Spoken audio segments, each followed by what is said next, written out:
අහලා තියෙනවද රෝමයේ ගිනි ගනිද්දී නීරෝ වීණා වාදනය කළා කියන කතාව.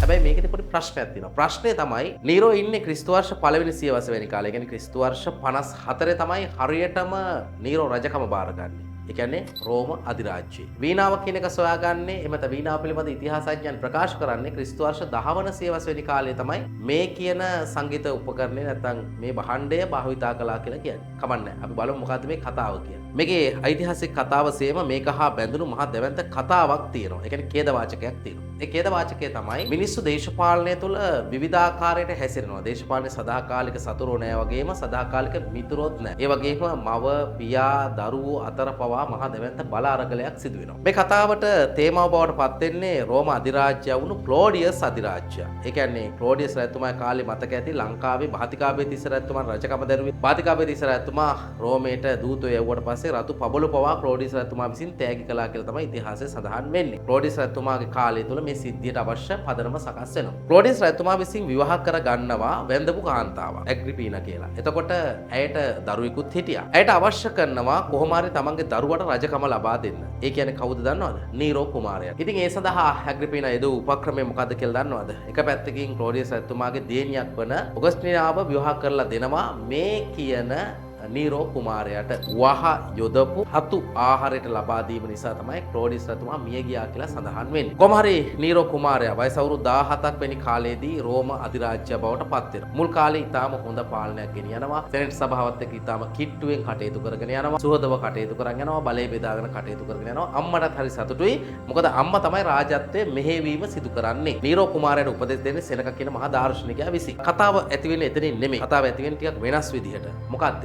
නීරෝ කුමාරයා ස්වාධීනව කටයුතු කරන්න උත්සාහ කරනවා. ඒකේ ප්‍රතිඵලයක් විදිහට අම්මා බලනවා තමන්ගේ දරුවා වුණත් මෙයා මට ඕන විදිහට නෙමෙයි නේද වැඩ කරන්නේ කියලා. ඒ නිසා ඇය කුමන්ත්‍රණය කරනවා මේ කියන නීරෝ කුමාරයාව ඝාතනය කරලා ක්ලෝඩියස් රජතුමාගේ තවත් පුංචි පුතණුවෙක් වන ඒ කුමාරයාව රාජත්වයට පත් කරන්න. ඒ කියන්නේ බ්‍රිටිනිකාස්ව රජකමට පත් කිරීම තමයි මේ කියන ඇග්‍රිපීනාගේ උපක්‍රමයේ බවට පත් වෙන්නේ. කොහොම හරි මේ සියල්ල දැනගත්ත මේ කියන නීරෝ කුමාරයා එමෙතන නීරෝ අධිරාජ්‍ය ඔහු ඊටම සල්ලාලෙක්. ඔහු නිරන්තරයෙන් කාන්තාවන් පසුපස ගියා. ඔහුට එහෙම ලොකු සભ્યත්වයක් කියන එකක් නම් තිබුණේ නැහැ. ඔහු මොකද කරන්නේ? මේක දැනගත්තට පස්සේ තමන්ගේ මව ඝාතනය කරනවා.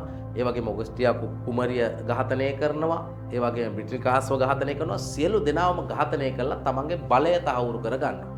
ඉතින් ඊටම ම්ලේච්ඡ ආකාරයට තමන්ගේ බලය තහවුරු කරගන්නා ඌ මේ කියන නීරෝ අධිරාජ්‍ය නීරෝ කුමාරයා මොකද කරන්නේ? සංගීතය ඉගෙන ගැනීම සඳහා ග්‍රීසියට යනවා. ඒ විතරක් නෙමෙයි මේ කාලේ හරි අපූර්ව සිද්ධියක් සිදු වෙනවා. ඒ තමයි ඔහුට අවශ්‍ය වෙනවා රෝමය තුල රෝම නගරය තුල මහා දැවැන්ත ස්වර්ණමය මාලිගයක් ඉදි කරන්න. ඊට අවශ්‍ය ඉඩකඩ නැති හින්දා ඔහු මොකද කරන්නේ? මේ නගරය ගිනි ගන්න සලස්වනවා. මේක ඔහුගේ කුමන්ත්‍රණයක් කියලා තමයි කියන්නේ. මොකද ඒ වෙනකොටත් නීරෝ වාසය කළේ නගරයට වඩා ගොඩක් ඈතින්.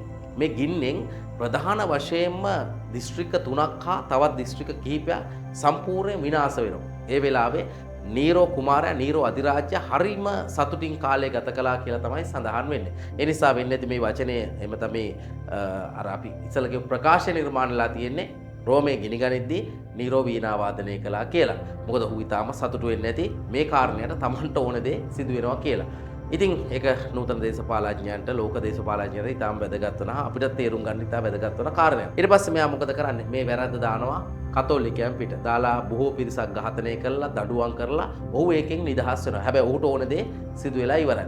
කොහොම හරි තමන්ගේ මව ඒ වගේම බිරිඳ මේ සියල්ල ඝාතනය කිරීමත් එක්ක ඔහුට ඇති වුණු හිත් පීඩාවත් එක්ක වෙන්න ඇති ඔහු ග්‍රීසියට යනවා සංගීතය ඉගෙන ගැනීම සඳහා. අවුරුදු කිහිපයකින් ඔහු නැවත රෝමයට එනකොට රෝමේ සම්පූර්ණයෙන් විනාශ වෙලා. ඒ කියන්නේ රෝම පාලනය වෙනස් වෙලා එක පැත්තකින් සෙනෙට් සභාවේ දැවැන්ත විරෝධයක් ඇති වෙලා තිබ්බා. ප්‍රාදේශීය පාලකයෝ වර්ධනය වෙලා තිබ්බා. විශේෂම ප්‍රංශ ප්‍රදේශවල දැවැන්ත කැරලි ඇති වෙලා තිබ්බා. මේ සියල්ලට මුහුණ දීමේ හැකියාවක් ඔහුට ලැබෙන්නේ නැහැ. අවසානයේ ඔහුට සිදුවෙන දේ තමයි සේදවි හානි කරගන්න සිදු වෙනවා. ඉතින් මේ වගේ එක පැත්තකින් ගත්තොත් මිනිමරු පාලකෙක්, ඒ වගේම තමන්ගේ මව ඝාතනය කරපු පාලකෙක්, ඒ වගේම තමන්ගේ මිත්‍රයාගේ බිරිඳව පවා ඔහු විසින් තමන්ට එකතු කර ගැනීම සිදු කරගත්ත දුර්දාන්ත පාලකෙක් විදිහට තමයි හඳුනාගන්නේ. ඒ වගේම මිනිස්සුන්ව විශාල වශයෙන් ඝාතනය කරපු පාලකෙක් විදිහට අවසානයේ ඔහුට සිදු වෙනවා මේ දැවැන්ත පීඩනය හමුවේ දැවැන්ත නැගී හිටීම හමුවේ තමන්ගේ සියදිවි හානි කරගන්න. හැබැයි සියදිවි හානි කරගන්නා මොහොතේ නීරෝ කිව්වේ මොකද්ද? මං වැනි සංගීතඥයෙක් අහිමි වීම මේ මුළු රෝමෙටම දෙවන්ත පාඩුවක් කියලා තමයි ඔහු තමන්ගේ ජීවිතය හානි කරගන්නේ. කොහොම හරි ඔන්න රෝමේ ගිනි ගනිද්දී නීරෝ වීණා වාදනය කළා කියපු කතාවේ ඇත්ත පැත්ත හා ඒහා බැඳුණු කතන්දර ටිකයි මම ඔයගොල්ලන්ට කියලා දුන්නේ. ඉතින් අලුත් දවසක හම්බ වෙමු තවත් ලස්සන වැඩසටහනකින්.